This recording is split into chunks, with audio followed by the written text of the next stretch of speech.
হ্যাঁ আপা বল। তোর সে কখন থেকে ফোন দিতাছি, ফোন ধরস না কেন? আপু আজকে হোটেলে অনেক গেস্ট রে। উপহারটা তো পাঠাস নাই। আমি তো আব্বারে সব টাকা পাঠাইছি। তোর কিছু লাগলে বল। আমার উপহার তো তুই, তোরে লাগবে। কি যে কস। এবার আমি দেশে আইলই তোরে আর দুলাবেরে এক লগে জ্বালামু।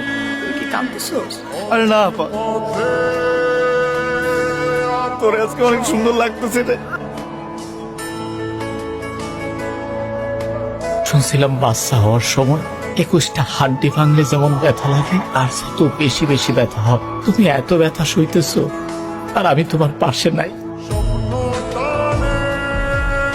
বন্ধু, আমার তো ছুটি কনফার্ম হয়ে গেছে। কবে যাইতেছিস? পরশু দিনে চলে যাবো।